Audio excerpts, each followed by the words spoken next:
Hi, I'm Chuck Quinley from the Thread Bible Podcast. Last week in Genesis 1, we witnessed the creation of the luminaries.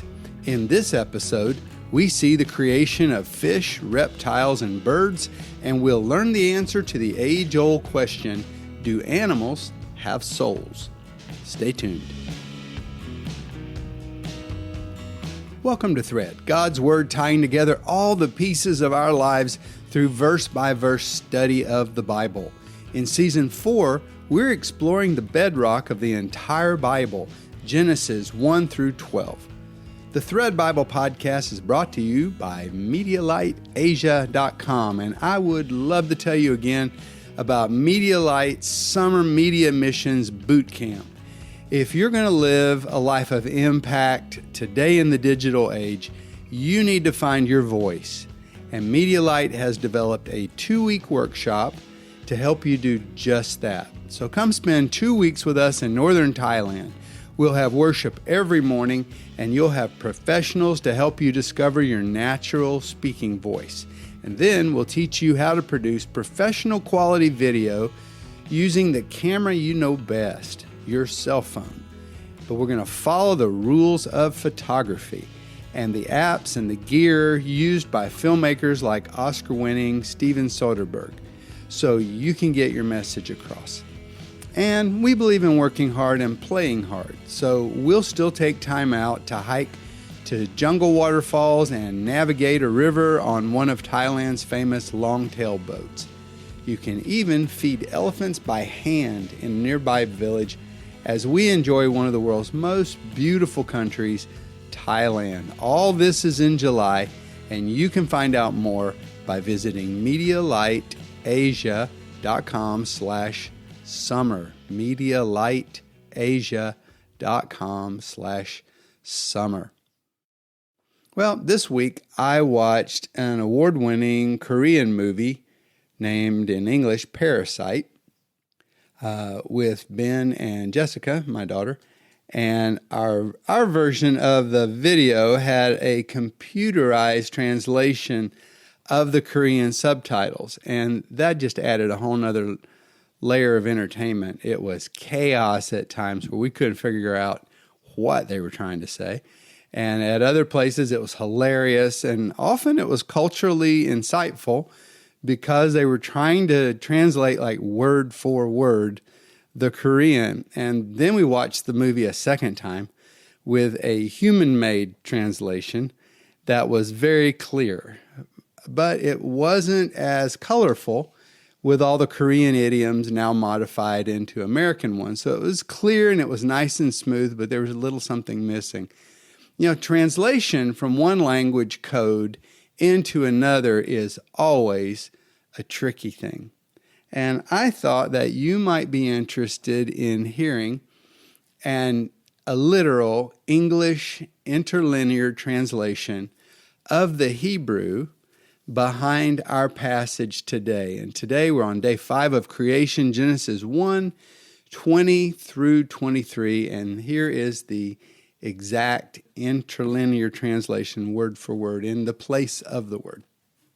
And I read, "And he is saying, Elohim, they shall roam the waters, roamer of soul living and flyer. He shall fly over the earth on faces of atmosphere of the heavens. And he is creating, Elohim, the monsters, the great ones, and every soul, the living, the moving, which they roam the waters, the species of them, and every flyer wing, the species of him. And he is seeing, Elohim, that it is good.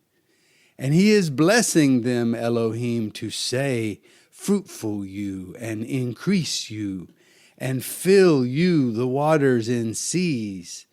And the flyer, he shall increase in the earth, and he is becoming evening, and he is becoming morning, day 5th.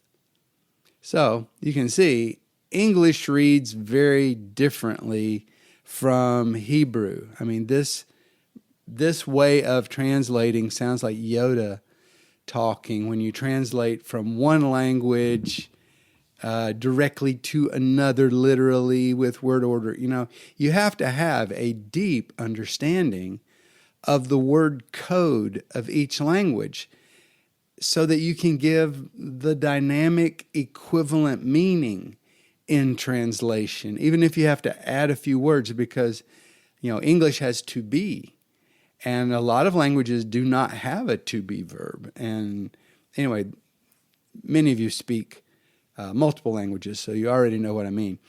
But sometimes a misunderstanding over a single word in the Bible can lead to a misunderstanding about a major point of doctrine. And I think we have such a case in today's thread, and the word in question is the word soul. So let's unpack that in this episode. Stay tuned.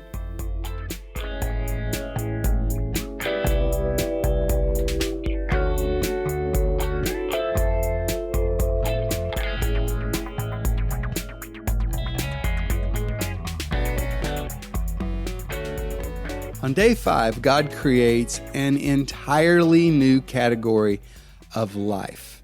Now, just as the system that we found for classifying plant life on day 3 was practical and farm-related, not the Linnean system that we use, so the classification system for animals is different from the modern ones. It is behavioral.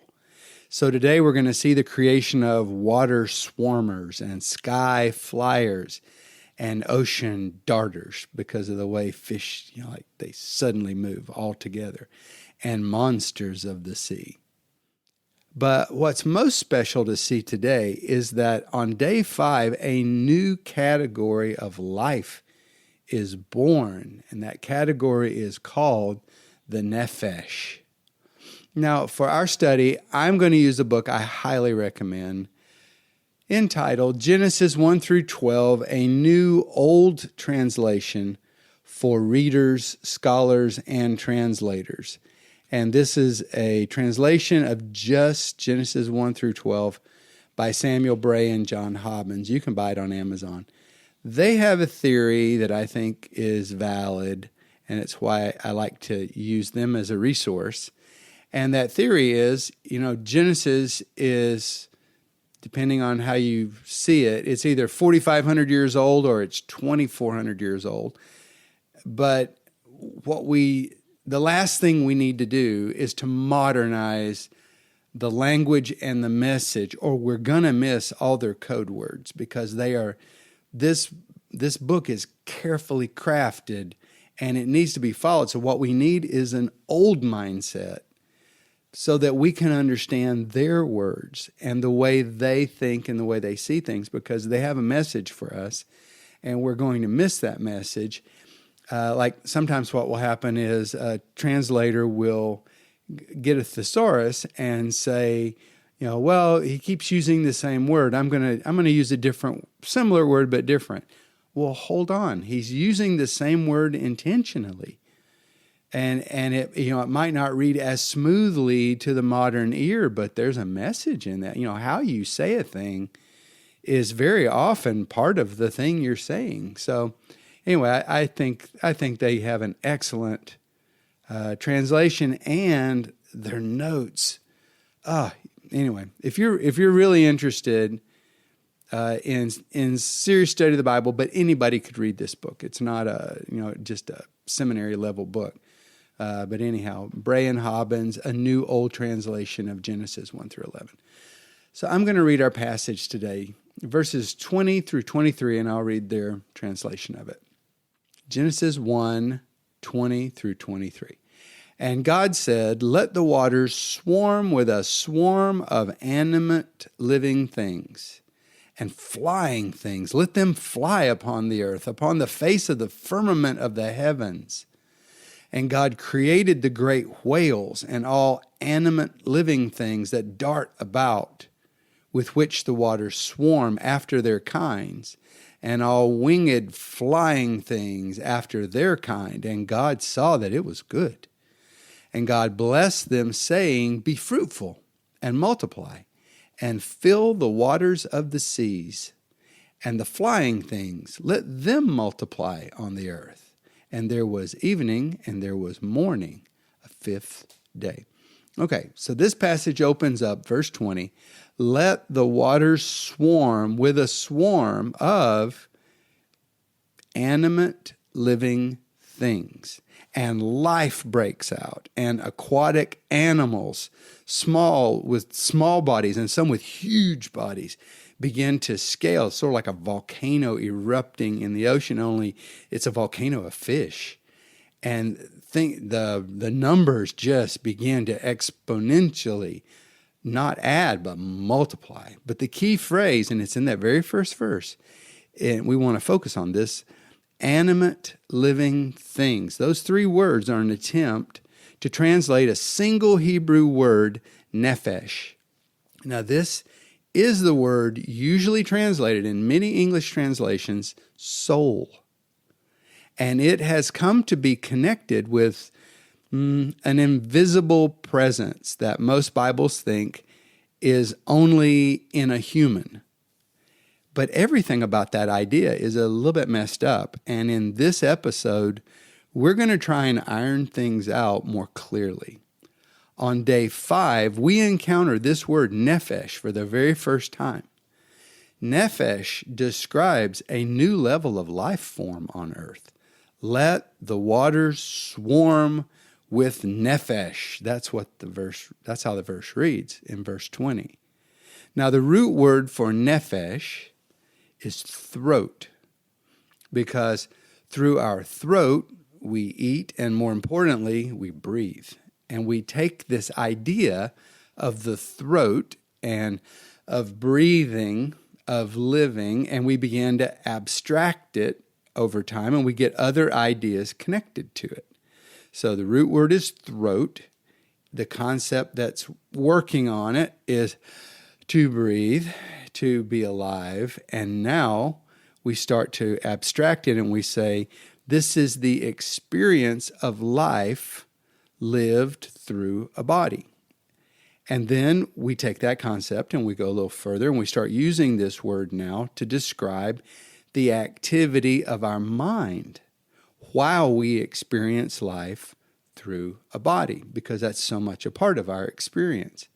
And we continue to, abstract it, and we use this word, and now we mean the emotions we feel while we experience life through our body.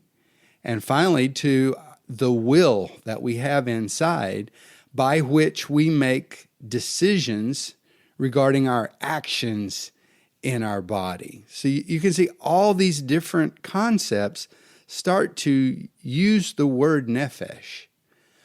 But the root idea of nephesh is about a physical experience of life. It's not about the floating spirit that lives on after death. So nephesh is a life form that is, first of all, physical. Secondly, it has a body made from the materials that are found in our earth. Thirdly, it is animated by something called life. Nephesh are living. They are, the best translation I've heard is embodied lives. They are life embodied. And so, God, He makes a bunch of these nephesh in the sea and the sky and the deep oceans. He makes water swarmers. And if you've ever seen fish by the thousands, in a school, trying to get away from a bigger predator fish and how the water just, erupts. It's the behavior of the fish. So they're the water swarmers. And then there are the sky flyers, and birds for the first time start flying by. And then the Hebrew word is the tanim. And that is, it's another one of those sort of like story wars, because the Tanim were in Babylonian culture the chaos spirits. They were the anti-order. They were the disorder gods. And so now here again, the writer is making a point to say the Tanim are not gods at all. They are physical creatures They are the handiwork of the great God, and he made them. He has conquered them, and they are his, and he finds them beautiful, and they come from him. Nephesh. So, nephesh, a physical experience of life. So do dogs have a nephesh? Well, the answer is dogs are. They don't have one, they are. Dogs are an embodied life, and so are cats and mice and eagles and cows and everything that experiences life through a body. Well, you could say, okay, second question, does this word apply to humans? Yes, absolutely yes.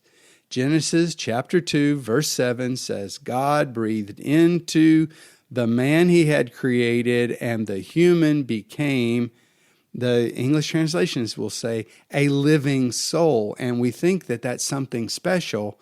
But if you look at it in the Hebrew, that word has been used for like, it's all through chapter 1. Well, second half of chapter 1, starting with verse 20, this word is constantly used. It's the exact same word. And man became a nephesh. Man became an embodied form of life. And, well, there's another one. Chapter 2, verse 19 says, that God was creating all these creatures, land animals, and he would bring them to Adam. And this is what the Hebrew says in verse 19. And whatever the man called every nephesh, that was its name. We're all embodied lives. We're all called in Hebrew nephesh. And I should qualify that. We are called nephesh as long as we're alive. And when life leaves our body, we're called by other words, and we can get into that another time. But the concept of nephesh, well, okay, why all the fuss about it? Well, because this word we've come to translate as soul, and this modern Greek concept of something like a ghost or an invisible spirit side of us, it's causing us to miss most of the point of calling our life in a body nephesh. Let's do a real quick circle about this concept one more time. We'll do a concordant study this time, and I want to do this because I want to demonstrate for you what you can do if you find a word and it keeps popping up and you go, ooh, that's interesting. You can go to a website like blueletterbible.com, and you can do what's called a concordant study, and that just means you want to see every time that word is used in the whole Bible. Well, it turns out nephesh is used 753 times in the Old Testament alone. It's only going to be in the Old Testament because it's a Hebrew word. The New Testament uses Greek language. So let's just look at maybe 4 or 5 of the references of how nephesh is used in the Old Testament. First of all, you got Genesis 9 that says Noah's Ark was built to save all the nephesh. It's the nephesh, it's the animals that live in it, and it's Noah, and it's his family. All of them are the nephesh. And then in Genesis 12:13, Abraham says to Sarah, who had some kind of amazing beauty secret, because she is old, but she was so beautiful that Abraham was afraid that every new country he entered into, and he would have to deal with a king who had power, and they were just a family, that he'd be killed. And they would want her, and they would kill him and take her. So in Genesis 12:13, he asks Sarah to do a favor for him, and he says, quote, do me a favor to save my nephesh, not to save my invisible soul that I can't see anyway, that might fly away. No, my physical experience of life in this body. Do me a favor. Save my nephesh. In Genesis 19, verse 17, the angels come down to deal with the wickedness in Sodom, and they are going to bring that city under judgment. But Abraham's nephew lives there, and Abraham has asked God to spare those who are not like the others in Sodom. And so the angels come to Lot and they say to him, escape Sodom for your Nephesh. Don't look back. Escape Sodom for your Nephesh. If you want to experience life in your body, get out of Sodom. Now, let's jump ahead. Psalms 35:4. David is being chased. He's got people trying to kill him. And David says, let them, he's praying to God, let them be confounded and put to shame that seek after my Nephesh. These verses describe the experience of life that is known by those who are breathing. They are living in a body. All the earth's Nephesh experience this world through their body. And in Genesis, even as a human, you aren't a Nephesh unless you, one, have a body, and two, are still breathing in it. We'll be right back.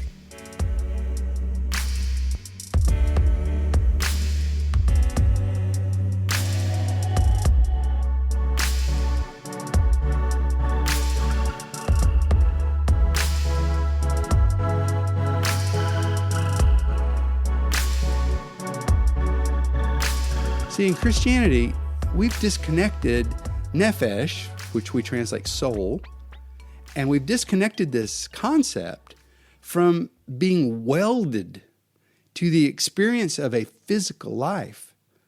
But Genesis was written not for the Greeks. It was written by and for the Hebrew.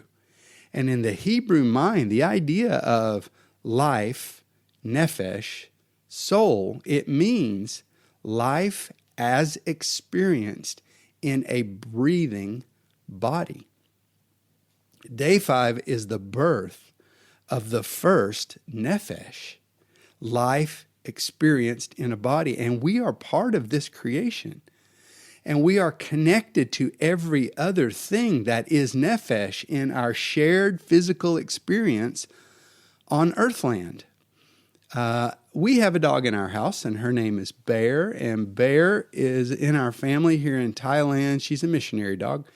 She is actually from Chick-fil-A in Tennessee. My daughter Brooke found her, and a lady had a box full of puppies at Chick-fil-A, and we were in America, and she got this dog and brought her home, and so we just threw her in a cage and brought her over to Thailand. And with Bear, we have a connection. And there are times, there's this beautiful, we walk in the door, she sparks up, she comes running over to us. There's times like now, Sherry has left and she's gone to visit her mom. And Bear is in depression and she is just like moping, laying there. And sometimes there's excitement between us and Bear. And sometimes there's frustration because of something she does. But often we have an engagement. Always there's something going on between us because we're both in a body together. It's not that humans are just animals. Day 6 is going to flesh this out, and it's going to show us that we have an amazing place in the scope of it all. But if we jump straight into the idea, this is such a common idea, and I've actually said this myself, and I wouldn't say it now, but I said it for years. I am a spirit. Like that's my primary who I am. I am a spirit. I have a soul, and I only live in my body.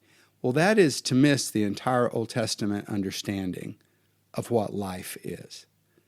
You're going to miss the amazing connection with all the other embodied lives in the shared experience of Earthland. And God wants us to know this, and that's why it's here in the text.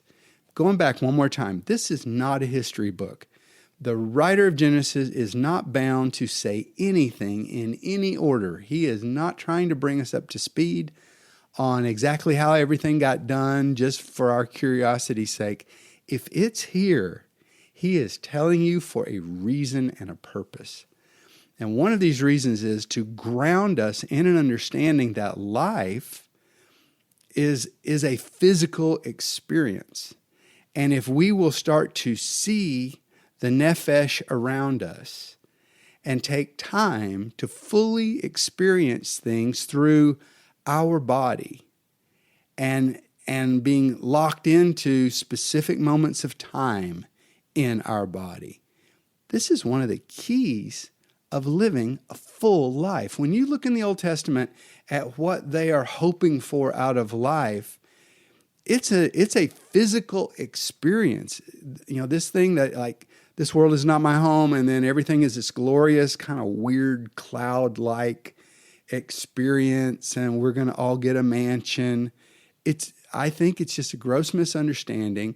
And if we're going to get it right, we have to go back and we've got to start in the beginning and say, what did the Bible itself tell us? Try not to remember all the sermons and the songs and all the culture, and really try not to remember the Renaissance artwork and all the paintings, because that's where we got angels with wings and all these other little bitty chubby baby cherubim. And we've had so many things rise up. And with this Greek fascination, the idea that like the real life is spiritual life. And then you'll hear these hyper spiritual guys that'll talk about, in my spirit, man, I perceived. And, like we're walking on air. Life is a physical experience. Even the very idea that you can divide a human into separated parts of body, soul, and spirit. And of course, spirit is the highest and purest. That's definitely a Greek idea, not Bible idea. But the Genesis account sees us, the human, as one whole thing. One being made from earth's soil, living in our breathing bodies, feeling the breeze, thinking thoughts, daydreaming, eating food, creating things, feeling love, clapping our hands. All one thing, one being. I mean, if you don't get enough sleep, it's going to affect your mood. And, by modern slice and dice of what a human is, the mood, that would be my soul man. Okay, well, why does low sugar make my soul man grumpy? It's one thing. It's just one whole human, one being, but it is rooted in the physical experience of life in a breathing body. Think of how differently you will read even scriptures like this. Psalms 103:1. In English, bless the Lord, O my soul, and all that is within me, bless his holy name. In Hebrew, bless the Lord, O my Nephesh. In other words, bless the Lord, O my hands, my tears, my voice, my emotions. Bless the Lord, O my singing, my movement of my body, my will, my thoughts. Bless the Lord, O my life. Bless the Lord. And even the Shema, that core prayer of Israel that Jesus took up. Deuteronomy 6:5, you shall love, in English, you shall love the Lord your God with all your heart and soul and might. And Hebrew, and you shall love Yahweh, your God, with all your heart and with all your nephesh and with all your life. Okay, let me wrap up this whole nephesh discussion. It's important because it defines what it means to be alive. We're abusing the concept of even the word living when we apply it to things that are not biological. If you have the sad experience of watching a human expire, you will see the amazing, horrible, immediate difference between a nephesh, a living human, and a body that is not alive. Life is not a spiritual concept. It is a physical concept. Let me make it really practical. The Old Testament question is not, is my dead grandma still alive? The Old Testament question is, will my grandma live again? Because life is nephesh. That's why it's so precious. And that's why the teaching of the resurrection of the dead is so powerful and was so powerful to its original Jewish audience. The idea of living in an invisible, ghostly-like world, that was not in their mind as life, because in Genesis, life is a physical experience. Things that are living are physically living things. Only those life forms that have a breathing body are in a category of life. And if they have a body, it's called Nephesh. They're embodied lives. And so, as the supernatural being who is our creator checks his own work, he observes the interplay between all the different Nephesh that he's created in the water and the sky. He's created water swarmers and sky flyers, and that word is rakia. They're flying across the face of the rakia, the firmament. Water swarmers, sky flyers, ocean darters, and the great monsters of the sea. And it's an orderly, unified system. It works. And it contributes to the continued growth of Nephesh across earthland and the sea. And this watery Nephesh is the first iteration. And in chapter 6, he's going to go to version 2 of Nephesh, land Nephesh. And God checks every form of Nephesh he has created, and he has networked them as a system, and they get green lights all the way, and God gives it his seal of approval. And he says this Nephesh thing is good. Now, this word good does not mean morally good. It means it is positive, it is life-giving, it is constructive. In Hebrew, it's a word tov, and we will look at this later. This is so important. Tov, and that means it's constructive, because Ra is the flip side of the coin. Ra is destructive, and later we're going to see a tree that's all about Tov and Ra. So as God has created, we notice, and I do want you to see as we wrap up, I want you to see the process of creating, because this is a pattern. He's going to follow it again. It starts with God says. Then, because he said it, it happens. And then that's step 2, God creates. And then we get to number 3, God sees and evaluates, and he tests the things he creates to make sure they're all tov, they're constructive.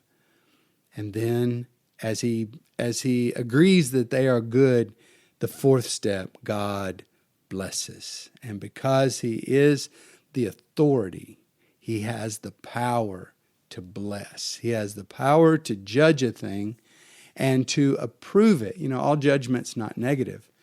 He can look at what he has created and he can say, not good enough, and he can destroy it and start over. Or he can look at what he's created and say, that is tov. And when it is good, he approves of it. He has the authority to approve, and then he has the authority that is also a power to bless. And what is this whole blessing? There's another big word. You could run that as a concordant study. What is it to be blessed in the Old Testament? But it's when the words of the authority person, the judgment on your life comes over you, and you are judged tov. You are judged good. You are positive. You're a life-giving.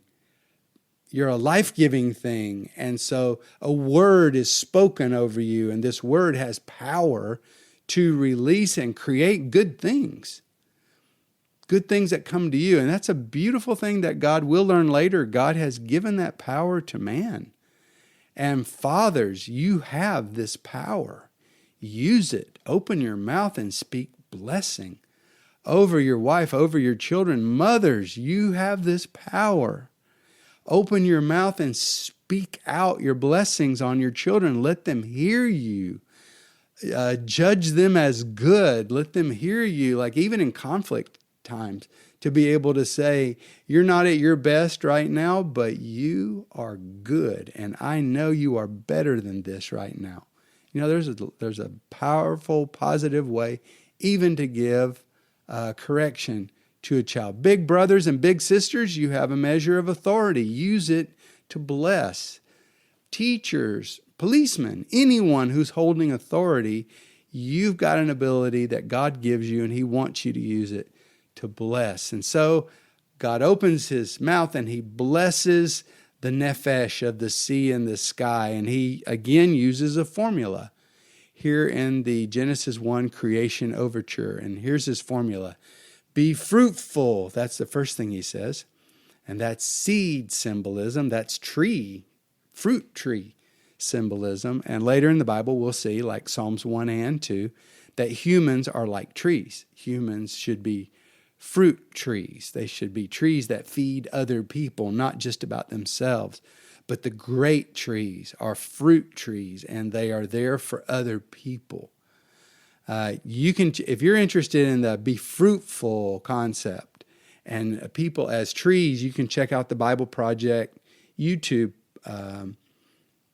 videos, but also their podcast is even more amazing. And they spend at least 4 hours just on the subject of humans being like trees in the Bible.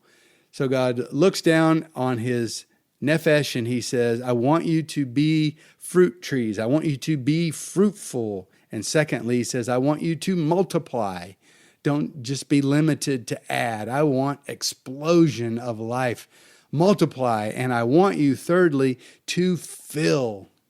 Fill up your world. Fill the skies, fill the seas, fill. Whatever your personal world of authority is, God wants you to take up your space. And He wants you to fill it up. And for the ocean creatures, it's fill the waters of the sea. And man, did fish ever fill the sea. I was looking it up just this week. Scotland is a really small country. They've only got 2,000 fishing boats, the whole country, but their boats alone took in nearly 1 billion fish just from the North Sea. That's one small country's fishing fleet in one location. I looked it up in the World Atlas. They say they believe there are 3.5 trillion fish in the sea. Fill the sea. And God looks down on this world and this new life form of Nephesh, living embodied life forms. And it was the 5th day. So this week, connect your body, connect yourself with other living things. Throw out some stale bread in the yard and watch the birds come and eat it. Love on a dog. Ride a horse if you can. Watch birds in flight. Close your eyes, really taste your food. Feel the sun and wind on your skin. Linger with somebody you love as the sun sets and paints the sky red today. Just thank God to be in the land of the Nephesh and be still alive in your breathing body. Hey, I know we've been covering a lot of new stuff, and we would love to have a question and response episode covering anything you want to ask about chapter 1 of Genesis. So you can just email a recording of your question, keep it to about 30 seconds or so. Tell us your name, where you're from, and what your question is, and we'll do our best to respond to those on the air. That's MedialightAsia@gmail.com. MedialightAsia@gmail.com. We'd love to hear from you.